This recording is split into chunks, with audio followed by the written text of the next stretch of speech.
Hello friends, welcome to on my channel. मेरा नाम है ध्रुव और आप देख रहे हैं the learners community and technology. आज हम बात करने जा रहे हैं फोर्थ सेमेस्टर के एजुकेशन सब्जेक्ट जो आपका है अंडरस्टैंडिंग वाला, उसके यूनिट 2 के चैप्टर 4 के बारे में। बेसिकली हर यूनिट में अराउंड 2 से 3 चैप्टर को दिया गया है, ठीक है। तो आज हम यूनिट 2 के चैप्टर 4 के बारे में स्टडी करेंगे। आप देख सकते हैं हमारे चैप्टर में मैंने ऑलरेडी एक पार्ट बना दिया है, ठीक है। तो आप उसको प्लीज़ चेकआउट करें। सबसे पहले तो आज का जो हमारा चैप्टर का नाम है वो है प्याजे के संज्ञानात्मक विकास के सिद्धांत, ठीक है। तो जीन प्याजे इन व्यक्ति का नाम है जो कि कह सकते हैं मनोवैज्ञानिक और बच्चों की स्टडी के बारे में, ठीक है, बच्चों के विकास के बारे में उन्होंने काफ़ी ज़्यादा स्टडी करी है इस क्षेत्र में। तो आज की वीडियो में हम आगे के टॉपिक्स को पढ़ेंगे। तो चलिए आज की वीडियो को शुरू करते हैं। और अगर अभी तक आपने मेरा चैनल सब्सक्राइब नहीं किया तो प्लीज़ चैनल को सब्सक्राइब करें और वीडियो पूरा देखें, बिकॉज अब मैंने एक वीडियो बना दी है जिसमें आपके डेट शीट जो आपके क्वेश्चंस आएंगे वो क्वेश्चन पेपर आपको 10 तारीख को अवेलेबल हो जाएगा वेबसाइट पे। तो हो सकता है क्वेश्चन पेपर में इस चैप्टर से रिलेटेड कोई क्वेश्चन पूछ लिया जाए, तो आपको पता होगा तो आप लिख पाएंगे। तो चलिए शुरू करते हैं। आज हम शुरू करेंगे पेज नंबर 10 से, ठीक है। ऑलरेडी मैंने काफ़ी कुछ पढ़ा दिया है। तो जहाँ से हमारे स्टार्ट पॉइंट है कि प्याजे के सिद्धांत की मुख्य अवधारणाएं। जिन प्याजे ने जो सिद्धांत दिया है उसके कुछ अवधारणाएं हैं, मतलब उस सिद्धांत से रिलेटेड कुछ पॉइंट्स हैं, वो आज की वीडियो में हम देखेंगे। तो चलिए शुरू करते हैं। सबसे पहले हमारा पॉइंट आता है संगठन।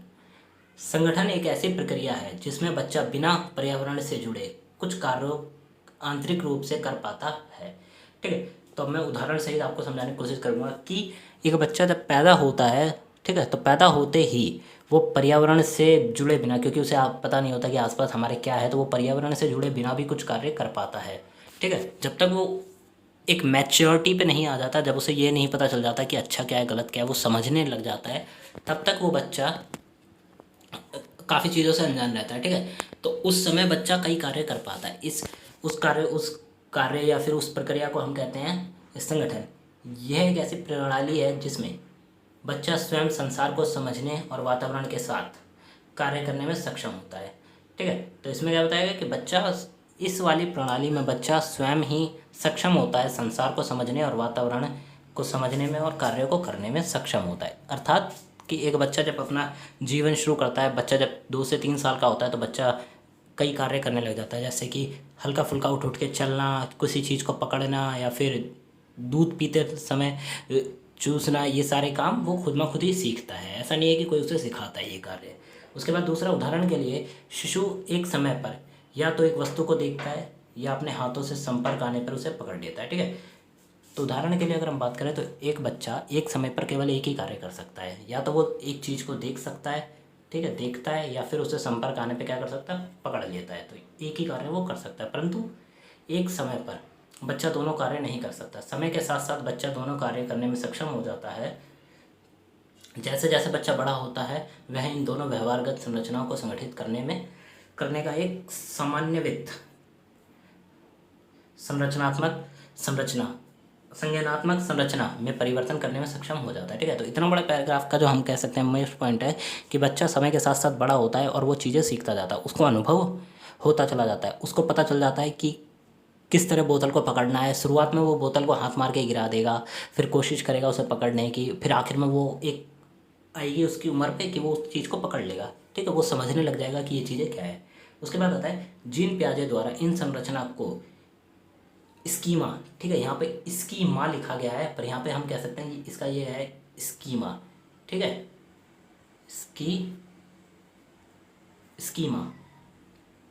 स्कीमा कहा जाता है। मैं इसको जो गलती है लिखने में वो मैं इसको सही कर दूंगा। कहा गया है यह प्रक्रिया अथवा विचार की एक संगठित व्यवस्था है जो हमें संसार की घटनाओं और वस्तुओं के बारे में सक्षम बनाती है, सोचने और समझने के बारे में सक्षम बनाती है, ठीक है। तो स्कीमा को संगठन कह लें या फिर स्कीमा कहा जाता है इस प्रक्रिया को जिसमें बच्चा चीज़ों को समझता है, आसपास की चीज़ों को समझता है और सक्षम बनता है। पहले बच्चा योजना बनाता है, उसके बाद वह इस योजना के साथ जोड़कर नई नई चीज़ें सीखता है और संज्ञानात्मक प्रणाली का निर्माण करता है, ठीक है। तो शुरुआत में बच्चा क्या करता है, एकदम से ही तो वो कार्य करना चालू नहीं कर देता, वो चीज़ों को देखता है, फिर समझता है, फिर उसको उठाने की कोशिश करता है और फिर आखिर में उसे उठा भी लेता है। तो इस प्रकार की जो कह सकते हैं ये एक प्रक्रिया है जिसमें बच्चा एक एक करके बाकी कार्य करता रहता है। अब जैसे पॉइंट में बताएगा कि उदाहरण के लिए पाइप द्वारा सूचना क्लास में पानी, पाइप द्वारा चूसना, ठीक है, सूचना क्लास सूच यहाँ पे आएगा चूसना, ठीक है, पाइप द्वारा चूसना, या फिर बच्चे को जब बचपन में जल पिलाया जाता है तो पाइप के द्वारा वो एकदम से तो नहीं चूस पाता, पाइप द्वारा चूसना, पानी पीना या पेंसिल पकड़ना इत्यादि समय के साथ साथ व्यक्ति के चिंतन प्रक्रिया और व्यवस्थित हो जाती हैं, ठीक है। तो बच्चा समय के साथ साथ नई नई चीज़ें सीखता है और उन चीज़ों में अनुभव प्राप्त करता है। उसके बाद आता है आपका अनुकूलन, ठीक है, उसके बाद आपका आता है अनुकूलन। पियाजे के अनुसार बच्चे में अपने वातावरण के साथ समायोजन की प्रवृत्ति जन्मजात होती है, ठीक है। तो बच्चे के पास वातावरण में मतलब पैदा होते ही अपने आसपास के समाज के साथ जुड़ने की जो प्रवृत्ति है वो जन्मजात होती है, वो पैदा होते ही होती है। बच्चे की प्रवृत्ति को अनुकूलन कहा जाता है। बच्चे की ये जो प्रवृत्ति है इसे अनुकूलन कहा जाता है। पियाजे के अनुसार बालक अपने प्रारंभिक जीवन से ही अनुकूलन करने लगता है, ठीक है। तो बच्चा जैसे ही पैदा होता है वो पैदा होते ही अपने समाज के साथ जुड़ने की कोशिश करने लगता है, ठीक है। वो नई नई चीज़ें सीखता है, सक्षम बनाता है अपने आप को। इस प्रक्रिया को अनुकूलन कहा जाता है। जब कोई बच्चा वातावरण में एक ऐसी स्थिति के सामने होता है जिसमें उसे कई सारी चीज़ों का सामना करना पड़ता है तो उस समय वो विभिन्न मानसिक क्रियाओं को अलग अलग कार्य ना करके एक साथ संगठित होकर कार्य करना और ज्ञान अर्जित करता है, ठीक है।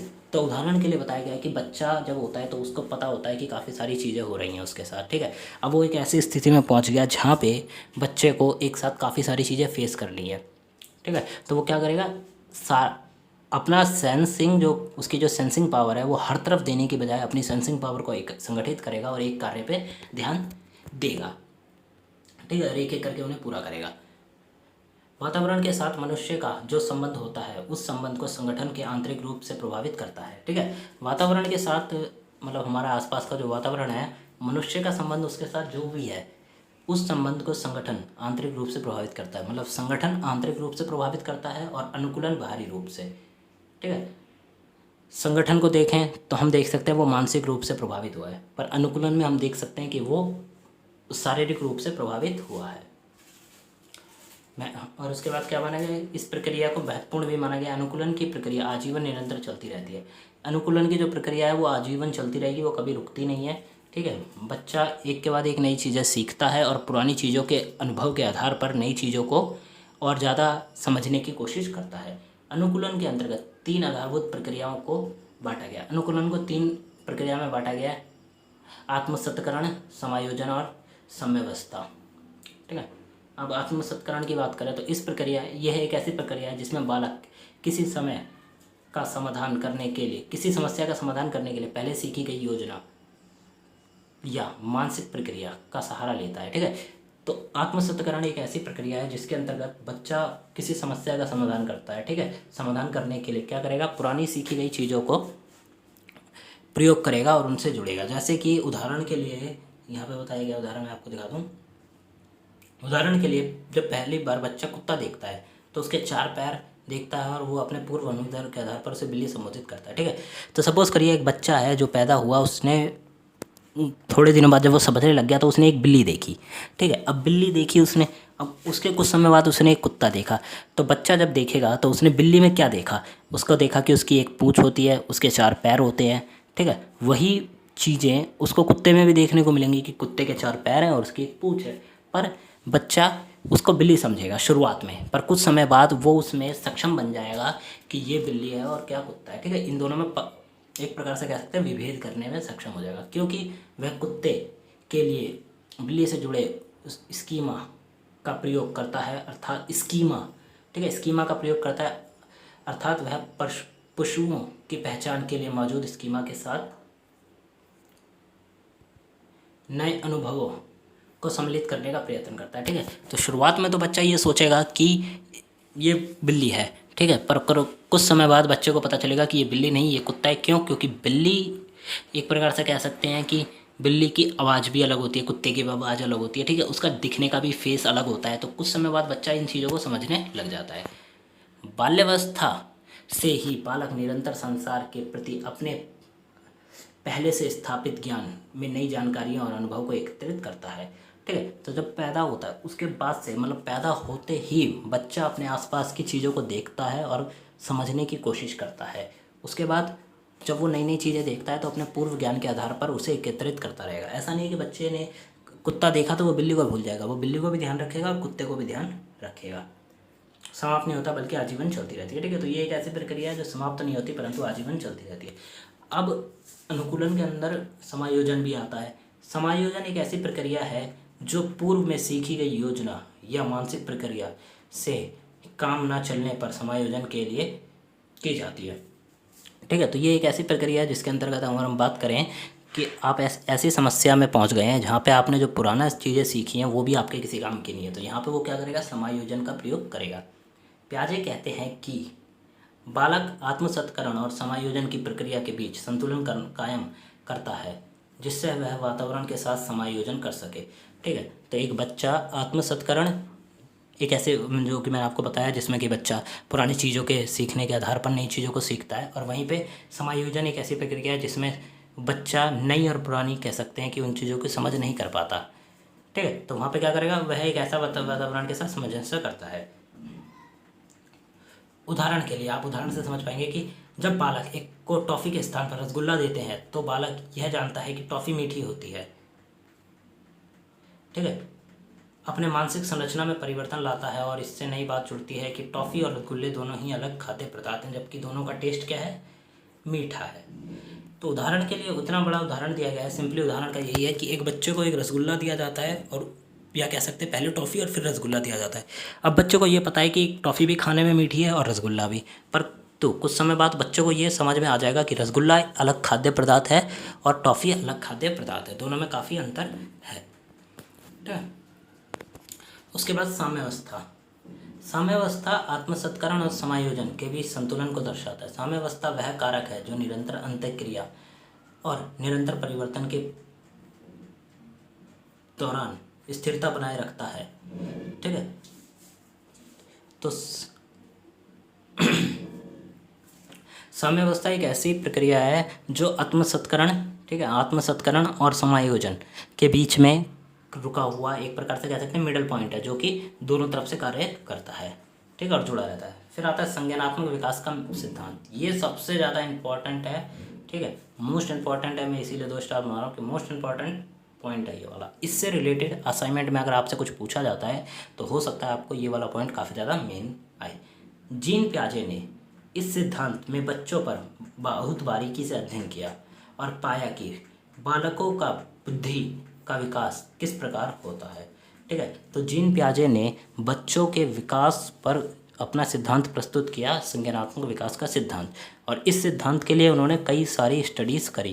ठीक है, कई सारे प्रयोग करे, बच्चों के ऊपर ध्यान दिया काफ़ी लंबे टाइम तक। उसके बाद उन्होंने यह पाया कि बच्चों के जो किस प्रकार होता है ये सब इनके सिद्धांत में प्रस्तुत किया गया है। जानने के लिए हर बच्चे को अपने खोज का विषय बना लिया। ठीक है, उन्होंने कई सारी चीज़ों को जानने के लिए हर बच्चे को एक अलग नज़रिए से देखा, यह कह सकते हैं उनको अपनी खोज का एक विषय बना लिया कि इस बच्चे के ऊपर भी खोज करनी है, इसका विकास किस प्रकार हो रहा है, और उस बच्चे पे भी खोज करनी है, उसका विकास किस प्रकार हो रहा है, अंतर। ठीक है, बना लिया। उन्होंने इस अध्ययन के चालू किया और इस प्रक्रिया के अंतर्गत उन्होंने देखा कि बच्चे जैसे जैसे बड़ा हो रहा है उसके मानसिक विकास उसके साथ होता जा रहा है। ठीक है, तो बच्चा जिस प्रकार बड़ा होता चला जाता है उसका मानसिक विकास उसी प्रकार होता है। दूसरा, उन्होंने जिन विचारों का प्रतिपादन किया उसे हम जीन प्याजे के मानसिक संज्ञानात्मक विकास का सिद्धांत के नाम से जानते हैं। ठीक है, उन्होंने जिस भी सिद्धांत को प्रस्तुत किया उसको हम क्या कहते हैं, संज्ञानात्मक विकास का सिद्धांत। फिर आता है प्याजे के संज्ञानात्मक सिद्धांत के अनुसार वह प्रक्रिया जिसके द्वारा संज्ञानात्मक संरचना को संशोधित किया जाता है समावेश कहलाती है।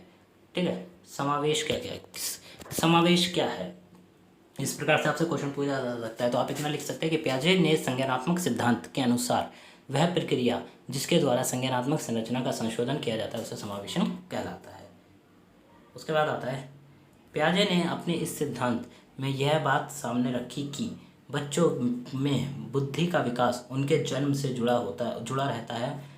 उन्होंने यह बात भी बताई कि प्रत्येक बालक अपने जन्म से ही कुछ प्रवृत्तियाँ और सहज क्रियाओं में कला होता है। ठीक है, तो उन्होंने बताया कि जब बच्चा पैदा होता है तो उसकी बुद्धि का विकास तभी से चालू हो जाता है। दूसरा, बच्चा जब पैदा होता है तो उसके पास कुछ एबिलिटीज़ होती हैं कि वो कुछ कार्य कर सके। हर बच्चे के पास अलग अलग एबिलिटीज़ होती है, जैसे कि चूसना, देखना, वस्तु को पकड़ना इत्यादि। फिर प्याजे बताते हैं कि बच्चे की उम्र जैसे जैसे बढ़ती जाती है उसकी बुद्धि और बौद्धिक क्षमता बढ़ती जाती है और वह बुद्धिमान होता चला जाता है, और इसी तरह उसके दुनिया के बारे में समझने और विकसित करने की क्षमता पैदा हो जाती है और बच्चे को नए नए अनुभव प्राप्त होते हैं। अब बच्चा जैसे जैसे बड़ा होगा उसको नई नई चीज़ें सीखने को मिलेंगी, ठीक है। साथ में उसकी जो बौद्धिक क्षमता है वो भी विकसित होगी, बौद्धिक क्षमता का भी विकास होगा, ठीक है। तो ये थी आज की वीडियो। अगर आपको आज की वीडियो अच्छी लगी तो वीडियो को लाइक करें, चैनल को सब्सक्राइब करें। साथ में वीडियो कैसी लगी, कोई पॉइंट में अगर आपको प्रॉब्लम है तो प्लीज़ कमेंट बॉक्स में मुझसे ज़रूर पूछें।